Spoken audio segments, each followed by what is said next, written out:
오늘 함께 생각할 말씀은 선으로 바꾸시는 하나님이란 제목인데 함께 읽을 말씀 창세기 50장 15절에서 21절 여러분들이 너무나 잘 아는 말씀이죠. 교독합니다. 15절입니다.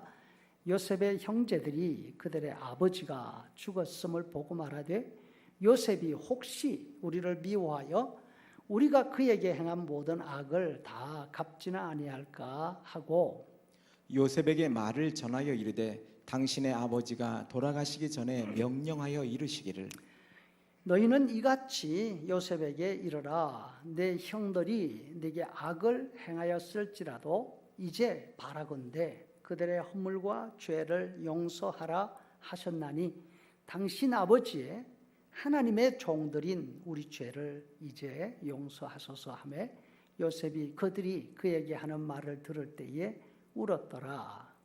그의 형들이 또 친히 와서 요셉의 앞에 엎드려 이르되 우리는 당신의 종들이니이다.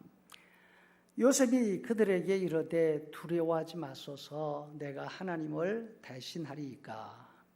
당신들은 나를 해하려 하였으나 하나님은 그것을 선으로 바꾸사 오늘과 같이 많은 백성의 생명을 구원하게 하시려 하셨나니 당신들은 두려워하지 마소서. 내가 당신들과 당신들의 자녀를 기르리이다 하고 그들을 간곡한 말로 위로하였더라. 아멘. 여러분, 제니스라고 하는 교사가 있습니다. 처음으로 교사로 임명을 받아 등교를 했습니다. 첫날 하루를 무사히 마쳐가면서 마지막 7교시 수업에 들어갑니다. 교실에 다 왔을 때 와장창 하는 소리가 들립니다. 가서 보니까 싸움이 대판 벌어졌습니다. 다들 제자리로 돌아가 소리를 지르면서 수업을 시작했습니다. 수업이 끝나고 싸움을 일으킨 녀석을 남게 했습니다. 이름이 마크라고 했습니다. 선생님, 시간 낭비하지 마세요. 우린 전응아들이라고요. 마크는 이 한마디 던지고서는 교실 밖으로 나가버렸습니다. 교무실에 돌아가자 옆에 있는 선생님이 같은 말을 합니다. 그 녀석들한테 시간 낭비하지 마세요. 지난 여름에 보충 수업한 녀석들이에요. 그놈들만 한꺼번에 묶어놓은 전응반이에요. 아마도 대학은 엄두도 못 내고 졸업하기도 어려울요. 처음 발령받아온 교사에게 문제반을 맡겨놓은 것입니다. 제니스는 밤에 자리에 누웠지만 우린 전응아들이라고요. 한 마크의 말이 머리를 떠나지 않습니다. 뭔가 결단을 내려야 할 것 같았습니다. 다음날 아침 학교에 가서 14명의 아이들 얼굴을 하나씩 꼼꼼히 쳐다봅니다. 그 다음에 칠판에다가 쓰니 제라고 썼습니다. 아이들을 향해서 돌아서면서 이렇게 말했습니다. 얘들아, 이게 내 이름이다. 무슨 뜻인지 알겠니? 아이들이 그 이름을 보면서 무슨 그름이 있느냐고, 그런 이름이 있느냐고 참 이상하다는 반응을 보였습니다. 그래, 이름이 이상하지? 내 이름은 제니스야. 난 너희들 같은 학생 때에 난독증이라는 병을 앓고 있었어. 내 이름조차 똑바로 쓰거나 발음할 수가 없었어. 결국 나는 전응아라는 별명을 달고 살았지. 하나이가 질문을 했습니다. 그런데 선생님, 어떻게 교사가 될 수 있으셨어요? 그건 내가 내 별명을 싫어했기 때문이야. 난 전응아가 되고 싶지 않았어. 그래서 열심히 배웠다. 너희들 가운데 전응아라는 별명 좋아하는 사람 있으면 오늘 당장 반을 바꾸는 게 좋을 거야. 내일부터 이제 이 교실 안에는 전응아는 한 명도 없을 거거든. 오늘부터는 쉽지 않은 시간들이 될 거야.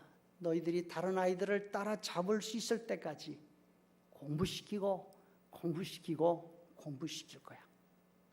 그래서 너희들 14명 모두 다 내가 졸업시킬 거야. 그리고 너희들 가운데 대학 가는 아이들도 있기를 바란다. 내 말 알아듣겠니? 이 말을 들으면서 아이들은 자세를 좀 더 바로 하고 앉습니다. 시간이 흐르면서 나는 가능성을 볼 수 있었습니다. 특히 말썽을 일으켰던 마크는 아주 총명한 아이였습니다. 오늘날 나는 교실 바깥에서 마크의 목소리를 들을 수 있었습니다. 다른 아이들에게 읽을 책을 소개하고 있었습니다. 많이 기뻤습니다. 곧 해가 바뀌고 결혼 날짜가 다가왔습니다. 내가 결혼을 하면 남편을 따라 다른 주로 가야 한다는 사실 아이들도 이미 다 알고 있었습니다. 난 아이들이 나를 좋아한다는 사실에 기뻤지만 내가 떠나고 나면 이 아이들이 과연 어떻게 될까 염려스러웠습니다. 마지막 날 수업하라고 학교로 들어가는데 교장 선생님이 입구에서 나를 기다리고 서 있었습니다. 제니스 선생, 잠깐 나를 보시겠습니까? 선생님 반에 문제가 생겼습니다. 아니, 오늘이 마지막 날인데 또 무슨 일이야? 가슴이 철렁했습니다. 교실에 들어서는 순간 놀라 기절할 일이 벌어져 있었습니다. 아이들의 책상과 사물함을 막론하고 온 교실에 꽃으로 가득 차 있었습니다. 내 교탁 위에는 큼지막한 화환이 올려져 있었습니다. 나는 갑자기 궁금해졌습니다. 그 아이들 집은 정말로 가난했습니다. 정부 보조금으로 살아가는 그런 사람들이었기 때문입니다. 나는 감동의 눈물을 흘렸고 아이들도 따라 울었습니다. 나중에 어떻게 된 면인지 알아보았습니다. 바로 마크의 지시였습니다. 마크는 주말에 꽃가게에서 파타임으로 일하고 있었습니다. 내가 떠나는 것을 아는 다른 반 아이들이 꽃을 주문하는 것을 마크가 봤던 것입니다. 가난한 아이들일수록 자존심이 강합니다. 마크는 그 사실을 그분들에게 알렸습니다. 그리고 꽃가게 주인에게 가게에서 팔리지 않고 남아있는 꽃들은 다 자기를 달라고 부탁했습니다. 그런 다음 시내 모든 장의사를 방문해서 우리 선생님이 학교를 떠나시는데 꽃이 필요합니다 설명하고 장례식에서 사용한 꽃들을 전부 모아왔던 것입니다. 그뿐이 아니었습니다. 2년 뒤 소식을 들었습니다. 14명의 아이들이 모두 고등학교를 졸업했고 그 가운데 6명이나 대학으로 진학했습니다. 기쁜 소식은 이뿐이 아니었습니다. 마크는 나중에 대학 동창생과 결혼을 하고 사업에도 성공했다는 소식이 또 들려왔습니다. 그리고 나는 지금 좋은 지역에 있는 전통 있는 학교에서 교직을 하고 있습니다. 그런데 마크의 아들이 내가 가르치는 영어반에서 공부를 했습니다. 그 아이는 그 반에서 우등생이었습니다. 여러분, 제니스 교사는 최고의 교사로서 손색이 없습니다. 모든 선생이 다 포기한 아이들을 문제아가 아니라 건실한 사회인으로 길러냈기 때문입니다. 최고의 기술자는 아무도 고칠 수 없다고 포기한 기계들을 고칠 수 있는 사람입니다. 망가지고 부서진 상태가 얼마나 심각한가에 따라서 그의 능력은 오히려 높게 평가가 됩니다. 요셉은 자신이 평생 경험한 하나님을 단 한마디로 요약해서 말합니다. 하나님은 최고의 수리 전문가이십니다. 어떤 악이라도 선으로 바꾸어 주시는 분, 선으로 바꾸실 수 있는 분이십니다. 요셉의 경험한 하나님은 창조주이실 뿐 아니라 고치시는 분이셨습니다. 고치시는데 그냥 고장난 것 고치시는 정도가 아니라 이전 원래 상태보다 더 좋게 고쳐주시는 분이시라는 점이죠. 여러분, 요셉의 삶은 참 엉클어진 삶이었습니다. 형들이 요셉을 노예로 팔아버린 데서부터 요셉의 삶이 잘못된 것이 아닙니다.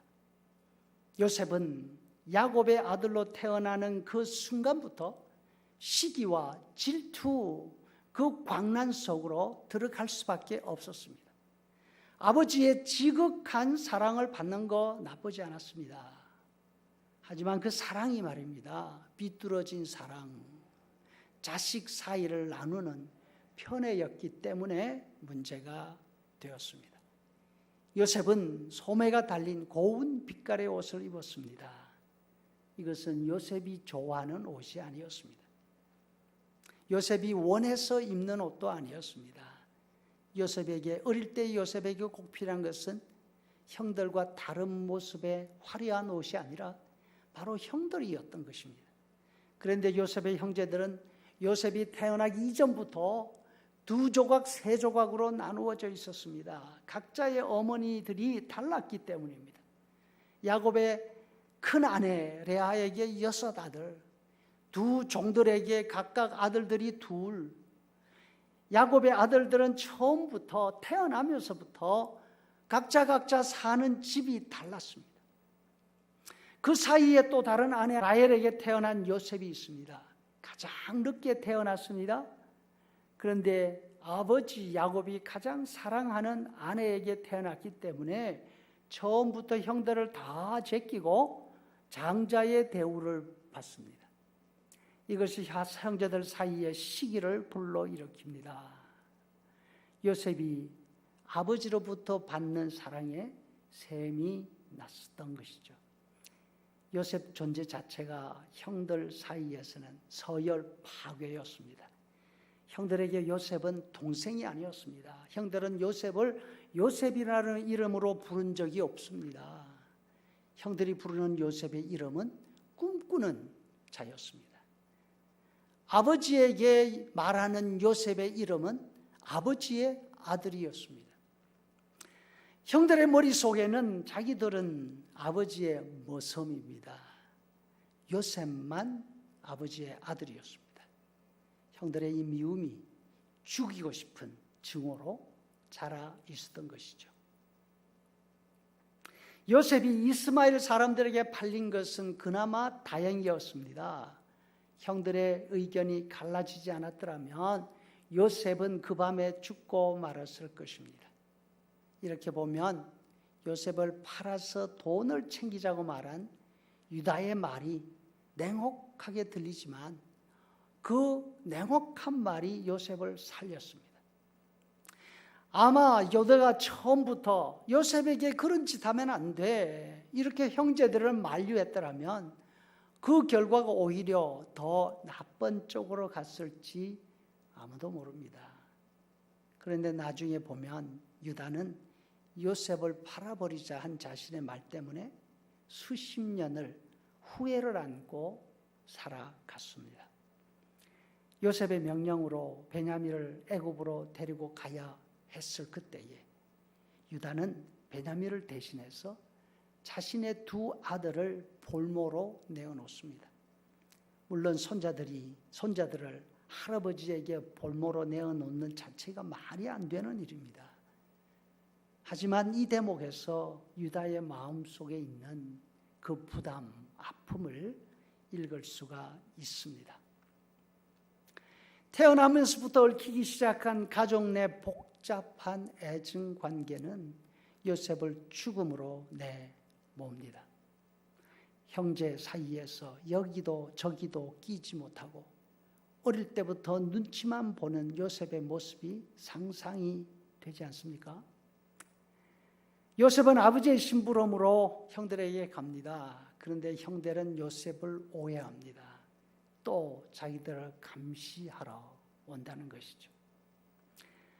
자신을 죽이려고 덤비는 미움에 찬 형들의 눈초리, 그리고 자신의 옷을 찢어 벗기는 형들의 모습에 요셉은 얼마나 당황했을까요? 형들끼리 언쟁을 부리다가 죽이지는 않고 깊은 웅덩이로 끌고 갑니다. 요셉이 무서워 떨면서 제발 놓아달라고, 제발 자기 손을 죽이지 말아달라고 애걸 합니다. 그러나 형들은 깊은 구덩이에 사정없이 밀어넣습니다. 그리고는 자신들은 아주 해야 할 일 큰 거 하나 해결했다고 느끼듯이 웃으면서 밥을 먹습니다. 나중에 보면 형들은 이 모든 일을 생생하게 기억하고 있습니다. 길지 않은 순간순간이 요셉에게는 운명의 시간이었습니다. 애굽으로 끌려간 요셉은 정말로 노예가 됩니다. 거기서 요셉이 죽는다 해도 아무도 알 사람도 신경 쓸 사람도 없습니다. 시간이 지나면서 요셉의 형편이 조금씩 나아집니다. 주인의 인정을 받아서 집안의 살림을 다 맡게 됩니다. 그러나 죽음의 위기는 계속됩니다. 이번에는 주인의 젊은 아내가 요셉을 공경에 빠뜨립니다. 이 여인은 자신의 요구가 거절되자 그것을 자신을 무시하는 걸로 받아들이게 되죠. 아내의 말을 들은 주인은 중범 감옥에다가 요셉을 가둡니다. 왜 이때 주인이 요셉을 죽이지 않았을까? 이 문제는 두고 학자들에게 관심거리가 되고 있습니다. 그것보다도 우리를 궁금하게 만드는 것은 요셉이 총리가 되었을 때 이 여인이 어떤 마음이었을까 생각해 보는 겁니다.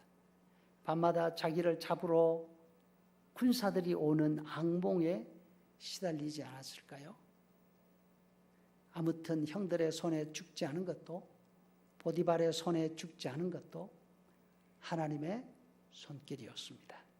하나님의 보이지 않는 손이 요셉과 함께 하셨습니다. 우리의 삶 가운데도 한순간의 결정이 삶의 방향을 완전히 바꾸어 놓는 경우들이 있지 않습니까? 우리의 결정에 따라서 바뀐다면 억울할 것이 별로 없습니다. 그런데 우리의 의지와는 전혀 상관없이 한순간의 분위기 때문에 위기를 당하기도 하고 위기를 면한 경우도 있습니다. 아니 도대체 일이 어떻게 그렇게 진행되었지? 내가 어떻게 해서 그 큰 위기를 면할 수 있게 되었지? 아무리 생각해도 이해가 되지 않거든 그때는 여러분 감사할 때입니다. 거기에 하나님의 손길이 함께 있었던 것입니다. 요셉이 모르는 사이에 하나님의 손길이 요셉을 건져 주신 것처럼 하나님을 믿는 우리에게도 마찬가지 일들이 늘 있습니다. 세상의 모든 일이 우리 계획대로 우리의 준비대로 되어가지 않는다는 사실을 여러분 기억하십시다. 그래야지만 원망과 불평이 없습니다. 우리가 전혀 의식하지 못하는 순간에 하나님께서 우리를 보호해 주십니다. 그래서 우리의 모든 일들은 하나님의 손에 맡기고 기도해야 할 것입니다. 우리가 알듯이 요셉은 드디어 총리가 됩니다. 7년간 풍년을 잘 관리합니다. 7년간 역대 흉년을 하나님이 주신 지혜대로 극복합니다. 그 대신 그 역경 동안 요셉은 애굽 나라 전체의 체제를 완전히 바꾸어 버립니다. 애굽 나라 전체의 시스템을 바로 중심으로 하는 중앙 집권 체제를 공교하게 세워 놓습니다. 왕의 입장에서 보면 얼마나 고무한 인물입니까? 얼마나 충성스러운 신하입니까? 내가 이렇게 귀한 보배를 감옥에서 건졌다니 왕이 얼마나 두고 좋아했겠습니까? 왕의 그 고마워하는 마음, 그것을 우리는 야곱의 장례식에서 읽을 수 있습니다. 야곱의 장례식은 피라미드를 세우는 일만 빼고는 애굽의 국장이었습니다. 바로의 장례식 수준이었다고 학자들이 말을 하고 있습니다. 아버지하고 죽고 난 다음 요셉의 형들은 요셉의 보복을 두려워합니다. 요셉을 찾아가서 아버지의 유언을 전합니다. 아버지가 죽기 전에 당신에게 남긴 유언이 있습니다. 너희는 이같이 요셉에게 이르라. 내 형들이 네가 악을 행하였을지라도 이제 바라건대 그들의 허물과 죄를 용서하라 하셨습니다. 요셉은 이 말을 듣고 형들 앞에서 눈물을 흘립니다. 그리고 자신의 마음을 전합니다. 두려워하지 마소서. 내가 하나님을 대신하리이까. 당신들은 두려워하지 마소서. 내가 당신들과 당신들의 자녀를 기르리이다. 요셉은 형들뿐 아니라 자신에게 어려움을 준 사람들 어느 누구에게도 복수하지 않습니다. 왜 그랬을까요? 그 이유는 바로 하나님 때문이었습니다. 요셉은 하나님을 알고 있었습니다. 사람의 잘못을 판단하시고 심판하시는 일은 자신이 할 일이 아니라 하나님의 몫이라는 사실입니다. 이 마음을 가진 요셉은 자신이 행복한 사람이 되었습니다. 형들의 말을 들으면서 요셉은 불쌍히 여기는 마음이 들었습니다. 눈물을 흘리지 않습니까? 그의 눈물의 의미는 세월이 얼마나 흘렀는데 아직도 그 상처들을 가지고 있으십니까? 그 상처를 안고 지금까지 사느라 얼마나 힘들었습니까? 그런 의미였을 것입니다. 오히려 그 형들에게 분노가 아니라 위로할 마음이 생겼습니다. 당신들뿐 아니라 당신들 자녀들의 모든 것 내가 책임지겠습니다.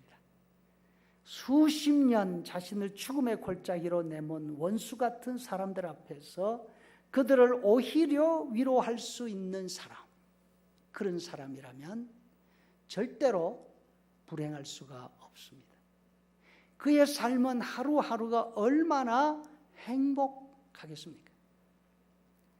요셉은 아버지 집의 모든 일을 벌써 다 잊었습니다. 그래서 큰아들의 이름을 므낫세라고 지었습니다. 잃어버리게 하셨다, 잊어버리게 하셨다는 뜻이에요. 누가 잊어버리게 하셨을까요? 시간이, 세월이 그렇지 않죠. 하나님께서 잊어버리게 하셨어요. 하나님의 은혜를 기억하는 사람은 억울함도 원한도 다 잊어버립니다. 예수님이 말씀하십니다. 긍휼히 여기는 자는 복이 있나니 저희가 긍휼히 여김을 받을 것이며. 혹시 우리들 가운데 마음의 미움이나 원한을 가진 분들이 있으십니까? 우리가 겪은 억울함이 요셉의 억울함, 요셉의 역경보다 더 클까요?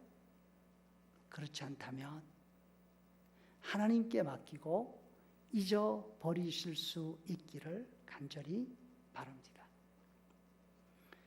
되갚아 주고 싶은 나 자신이 감당할 수 없는 그 무거운 짐을 마음에서 내려놓을 때 요셉이 가지고 누렸던 그 행복이 바로 우리 모두의 행복이 될 것입니다. 다음으로 요셉이 아는 하나님은 어떤 환경도 어떤 악이라도 최선의 것으로 바꾸어 주시는 하나님입니다. 이렇게 한번 생각해 보시기 바랍니다. 만약에 형들이 요셉을 미워하지 않고 요셉이 형들과 함께 아버지 집에서 행복하게 잘 살았더라면 요셉은 애굽의 총리가 되지 못했을까요? 그래서 그 큰 흉년에 야곱 온 식구가 가나안 땅에서 굶어 죽었을까요? 요셉에게 그런 역경이 없었더라면 요셉에게 영광도 없었을까요? 여러분 어떻게 생각하세요? 그렇지 않았을 것입니다.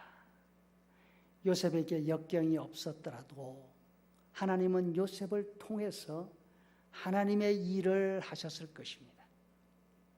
우리가 기억해야 될 것은 역경이 사람을 만든다는 것이 아니라 요셉에게 이런 역경, 이런 어려움이 있었음에도 불구하고 하나님은 하나님의 일을 멈추시지 않았다는 점이죠. 방해도 받지 않았다는 사실이죠. 오히려 그 역경을 통해서 요셉의 삶이 더 풍성하게 하셨다는 것입니다. 요셉은 그 역경을 통해서 하나님이 어떤 분이신지, 하나님이 얼마나 가까이 계시고 얼마나 자신을 치밀하게 돌보고 계시는지 알게 되었습니다. 그 역경을 통해서 감사와 행복이 더 풍성하게 되었습니다. 하나님의 손에 들리면 아무리 쓸모없는 재료들이라도 우리의 인생을 최고로 만들어가는 재료가 되는 줄로 믿습니다. 역경도 불행도 원한도 하나님의 손에 들리면 우리에게 감사와 행복의 재료가 되어서 돌아올 것입니다. 언제나 우리가 사랑하고 우리가 닮고 싶어하는 다윗이 하나님에 관해서 이렇게 고백합니다. 하나님, 주님의 생각이 어찌 그리 심오한지요. 그 수가 어찌 그렇기도 많은지요. 어찌 그리 보배로우신지요. 여러분, 우리도 어려움을 통과해 가고 난 다음에 다윗처럼 고백할 수 있기를 간절히 바랍니다. 또 바울 사도가 고백합니다. 하나님을 사랑하는 사람들, 곧 하나님의 뜻대로 부르심을 받은 사람들에게는 모든 일이 협력해서 선을 이룬다는 것을 우리는 알고 있습니다. 아멘. 사랑하는 성도 여러분, 우리도 우리의 역경 가운데서 하나님을 체험하고 하나님을 알아서 우리 앞선 믿음의 선배들의 이 고백에 동참하고 우리의 삶은 감사와 행복으로 넘칠 수 있기를 주의 이름으로 축복합니다. 아멘.